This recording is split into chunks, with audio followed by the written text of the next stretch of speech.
Welcome to George H. Smith's Excursions into Libertarian Thought, a production of Libertarianism.org and the Cato Institute. John Locke, A Leveler Connection. I concluded my last essay by calling attention to a thesis defended by Richard Ashcraft in his important book, Revolutionary Politics and Locke's Two Treatises of Government. John Locke, according to Ashcraft, may have been more influenced by the levelers than earlier historians had typically supposed. This is an intriguing thesis for modern libertarians, because the levelers, John Lilburne, Richard Overton, William Walwyn, John Wildman, Edward Sexby, and many others, were the first organized group of libertarian thinkers and activists in history. Indeed, their political platforms from the 1640s would elicit few objections from modern libertarians. The leveler movement ultimately failed, and not until the late 19th century did historians begin to appreciate the importance of the levelers and their ideas. But for a considerable time thereafter, it was fairly common to mischaracterize the levelers as early proponents of socialism, confusing them with the so-called diggers, sometimes called true levelers, whose most famous champion was Gerard Winstanley. Even the esteemed English historian Christopher Hill committed this error in his early work on the levelers, published in the mid-20th century. Hill was a Marxist who found predecessors to modern socialism among the levelers. But Hill later realized and acknowledged his mistake, so his later works give us a much more accurate portrayal of the radical individualist or libertarian ideology of the leveler movement. The common misunderstanding about the levelers began with their contemporary critics. Indeed, the label itself was foisted upon the group by their political opponents, who charged that Lilburne, Overton, and their colleagues wished to level all differences in property so that the distinction between rich and poor would no longer exist. Of course, this is not at all what the levelers believed. On the contrary, they were principled defenders of private property and free trade, who opposed all government monopolies and other special privileges for favored commercial interests. This early charge of socialism was pure political propaganda. But the label levelers stuck, despite its misleading connotations. The label is accurate only in the sense that the levelers wished to level all individuals, rulers, and ruled alike to the same status of natural and civil rights. Members of the ruling class did not possess more or better rights than the common people, and the primary purpose of government should be to respect and enforce those equal rights. A government may claim special rights only if those rights have been delegated to it voluntarily by the people. If Ashcraft is correct, if Locke was influenced to a significant degree by leveler ideas, then this would mean that the levelers ultimately had a profound effect on the course of modern political thought, beginning in the 17th century. I discussed some general points about Ashcraft's thesis in my previous essay, and I won't repeat that material here. Instead, I shall examine some specific similarities and differences between the ideas of the levelers and those of John Locke. Before proceeding, however, I should note some circumstantial evidence used by Ashcraft to establish a connection. It is well known that Locke was a close friend and protege of the first Earl of Shaftesbury, Anthony Ashley Cooper, who led the opposition to the policies of Charles II. Locke worked closely with Shaftesbury in his political activities. In addition, it is likely that Shaftesbury influenced Locke's political perspective. Although Locke grew up in a Puritan family, his father had fought against Charles I during the civil wars of the 1640s, which culminated in the beheading of the king in 1649.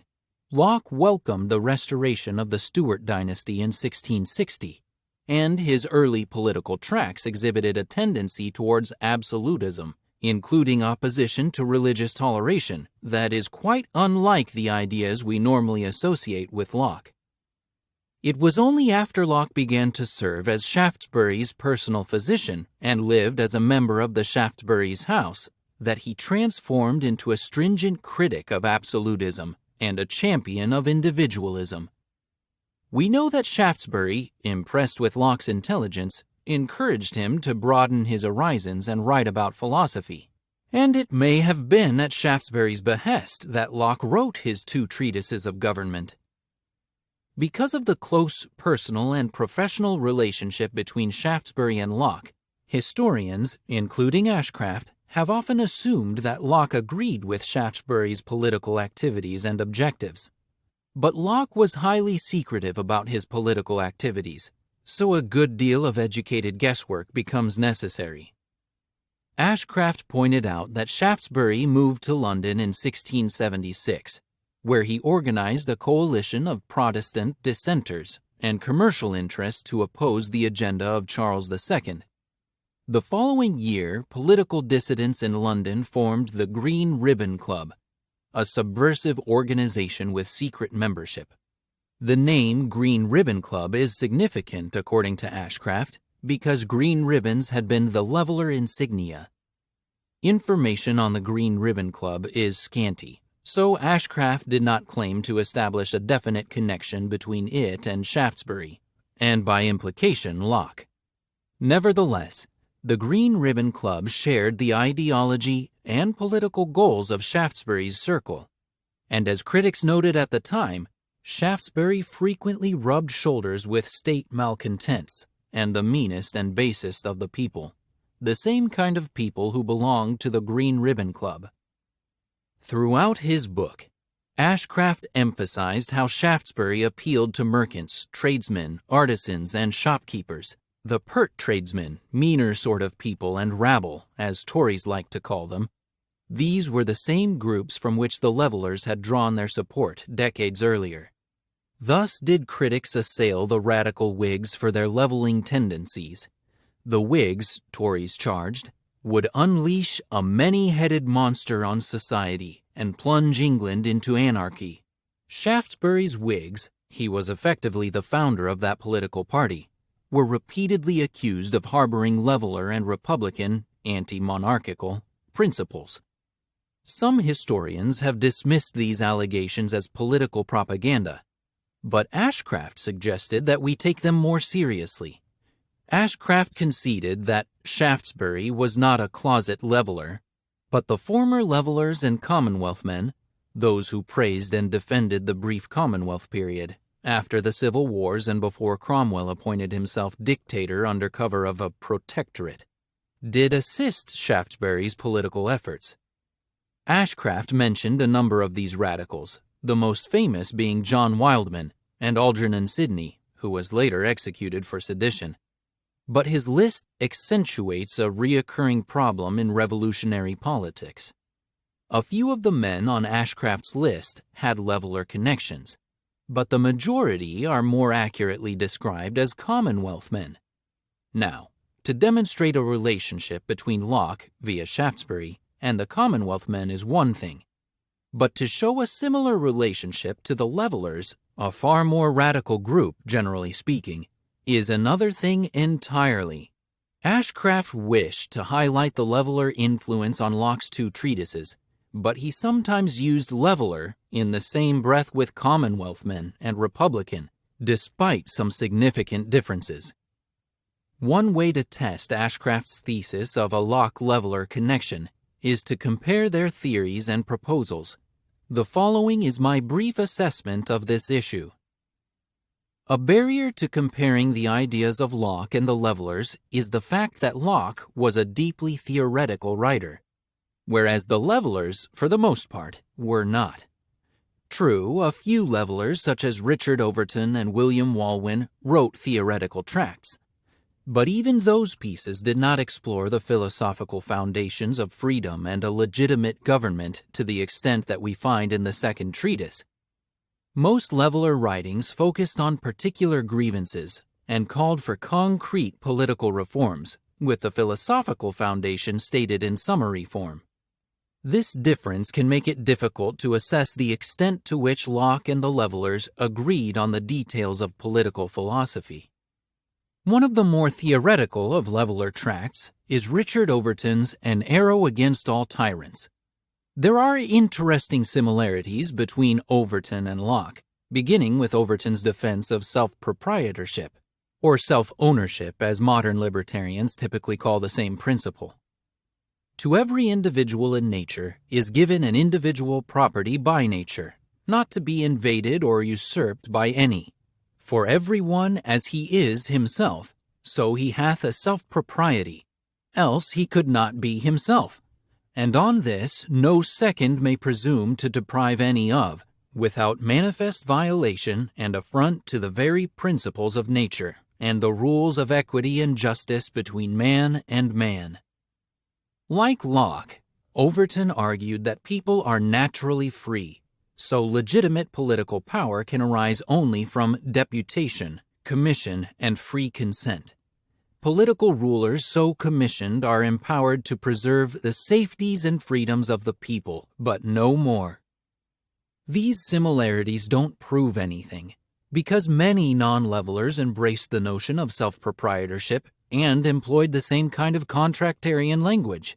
We find the latter in the writings of John Milton, for example. But Overton did anticipate Locke with an argument that was not as common. According to Locke, a people cannot contract themselves into political slavery, absolute monarchy, because the individual, who ultimately belongs to God, his creator, does not possess the right to destroy himself.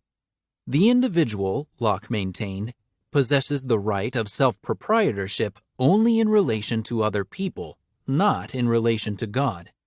Thus, lacking in absolute power over himself, a power possessed only by God, the individual, or a nation generally, cannot delegate this non-existent right to others, including a government.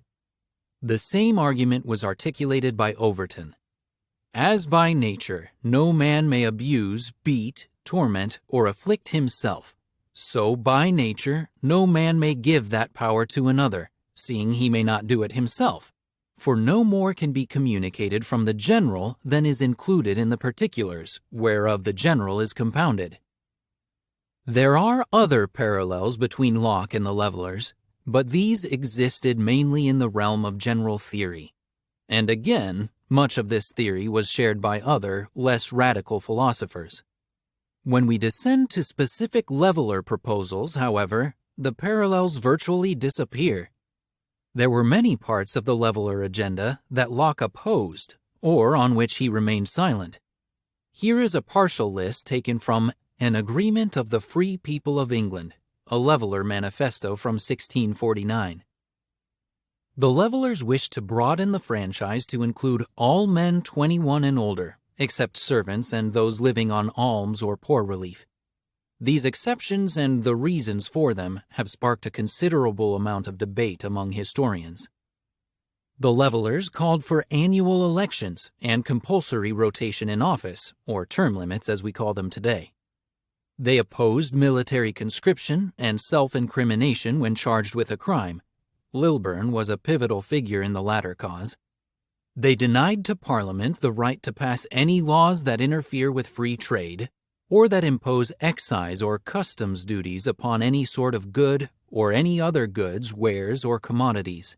They called for the abolition of debtors' prison, state-enforced tithes, and capital punishment, except for murder and other like heinous offenses destructive to humane society.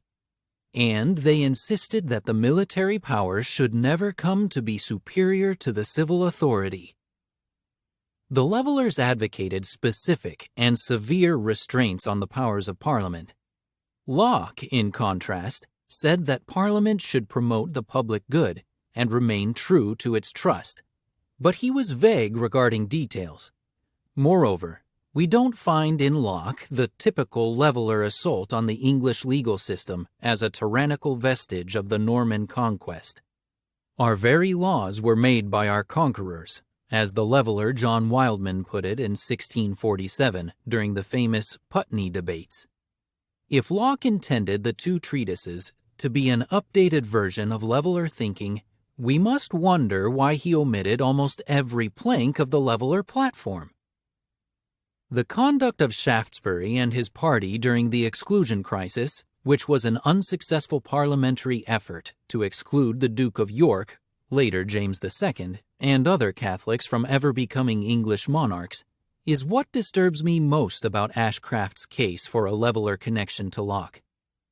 The exclusion crisis came on the heels of a disgraceful episode known as the Popish Plot, a supposed conspiracy by Catholics to assassinate Charles II so that his Catholic brother could become king, establish Catholic rule in England, and eradicate Protestantism. This fictitious conspiracy, which even Charles II, the supposed victim of the plot, did not believe, was hatched from the fetid brain of a renegade clergyman named Titus Oates, and it led to the execution of 35 Catholics, including Oliver Plunkett, Primate of Ireland. The Popish Plot generated rabid anti-Catholic hysteria, even by British standards, and spread panic throughout England.